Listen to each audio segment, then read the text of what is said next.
Jayfeather. Now, who is Jay's wing?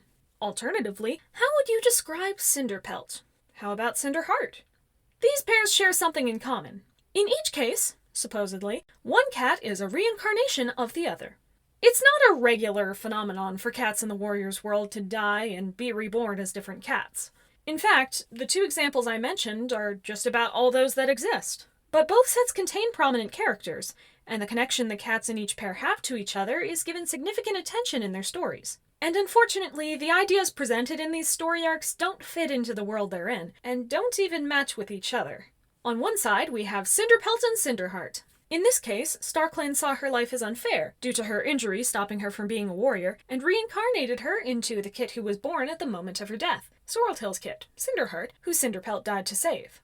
This premise on its own already causes issues. StarClan, as well as Leafpool when she finds out what happened, treat Cinderpelt's life as unexpected. They believe she was meant to be a warrior, and was stripped of this life when she unexpectedly got her injury, and was forced to become a medicine cat instead.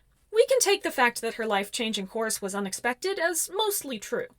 We were given indications, such as her misinterpretation of the Fire Tiger prophecy, that she wasn't born with the destiny of being a medicine cat.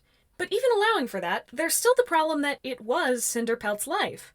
No one forced her to be a medicine cat. She wanted to help out, and Yellowfang offered her the position because she was good at it, and they enjoyed spending time together. She did have a terrible injury, but other than that, the only heartache in her life was when StarClan decided to tell her she would die, and not let her tell her apprentice. The apprentice who, mind you, was being told by StarClan to run away with Crowfeather. She lived happily as a medicine cat, except where StarClan intervened. If she had a choice in the matter, I don't think she would have wanted a reincarnation. This isn't helped by the details of the life she was given. Cinderheart may have a passing similarity in personality to Cinderpelt, at least when she was an apprentice, but she's definitely a different cat, living her own life. Of course, this becomes obscenely clear when Cinderpelt's spirit leaves Cinderheart's body, but even before that, Jayfeather had the ability to go into Cinderheart's mind and find Cinderpelt as another entity wandering around in there, giving Cinderheart flashbacks of knowledge and memories that she wouldn't otherwise have. Cinderpelt wasn't given a second chance at life. She was made into an observer for another cat's life until she was set free and allowed to go to StarClan. This situation didn't just hurt Cinderpelt either. Cinderheart got a leg injury similar to Cinderpelt's twice, and without Jayfeather's help, she might have also not become a warrior. If Cinderpelt's injury was so unexpected, and this reincarnation was meant to give her a second chance where she could become a warrior, why did destiny still pull Cinderheart into leg injuries that threatened her future? Maybe Cinderpelt's spirit influenced her destiny to make the two she-cats more similar? It's anyone's guess, but it is almost certain that if Cinderpelt wasn't also in her body, Cinderheart wouldn't have gotten that injury, and she definitely wouldn't have had a breakdown and felt she needed to become a medicine cat and break up with Lionblaze. Yet another problem exists when we take into account that StarClan had the ability to give second chances at life for cats whose lives were unexpected and unfair. Even if it turned out to be a horrible method, if StarClan thought this would give warriors a second chance, why is this the only time they used it? Cinderpelt's life was fairly happy by warrior standards. Why didn't they reincarnate Longtail, who was blinded and forced to retire despite proving his loyalty over and over to ThunderClan over Tigerstar? Why didn't they give Snowkid a second chance? He was born deaf and killed as a kid. That sounds like a much more unfair life than what Cinderpelt had. StarClan's reasoning doesn't make any sense unless they had some ulterior motive for wanting Cinderpelt specifically to live again, and if they did, that never became apparent. But maybe StarClan is just incompetent and couldn't do reincarnation correctly. Maybe if we look at the other case, with Jayfeather and Jayswing, it won't bring as much pain to the lives of the cats involved. Well, that is technically the case, but this version of Warrior's reincarnation has a different problem. Instead of one cat having far too much influence over the other's life, in this case, neither cat has any impact on the other's life. In our chapters with the Ancients, we learn that Jayfeather, Lionblaze, and Dovewing are reincarnations of Jayswing, Lion's Roar, and Doveswing, respectively. But what does this mean? Doveswing and Lion's Roar are completely different cats from those they will supposedly reincarnate into, and all we know about Jayswing is that he had some sort of close relationship with Halfmoon and that he was training to be a Sharpclaw.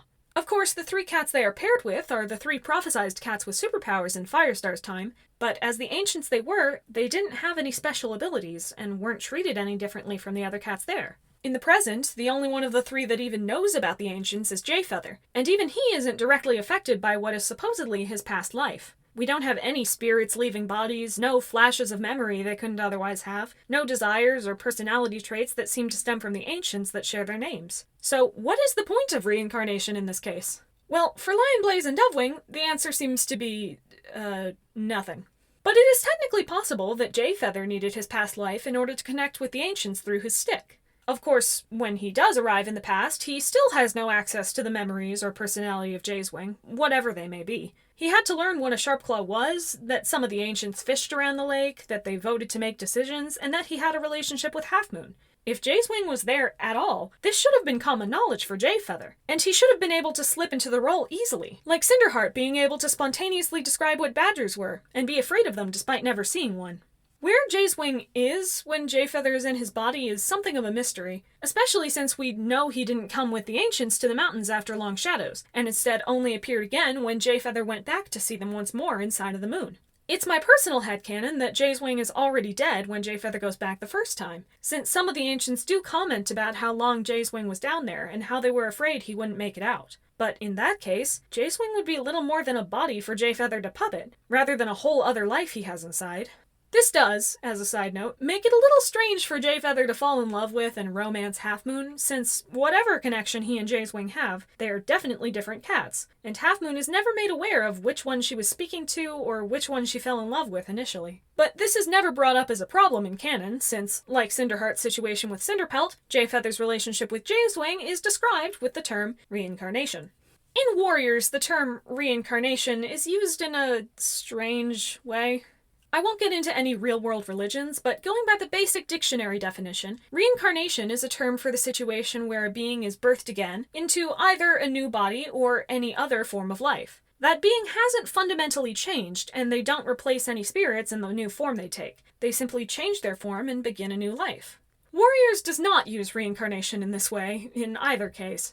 In Cinderpelt and Cinderheart's case, two separate beings were made to inhabit one body, with the former retaining all her memories and still being a full-grown she-cat even when Cinderheart's body was still a kit. Cinderpelt has no physical control over the body they share, though, and can only share some of her memories with Cinderheart, which might have also inadvertently forced her into some of the same life situations as her predecessor.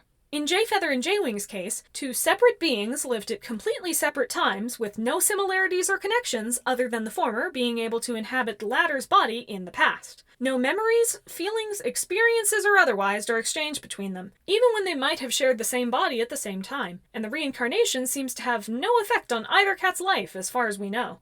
The differences might be explained away by StarClan not being as capable as whoever reincarnated the three, but even in the best-case scenario, what is the point of reincarnation in this world? At best, it does nothing for either party, and at worst, it hurts them both and keeps one of them from the relaxing afterlife they're entitled to.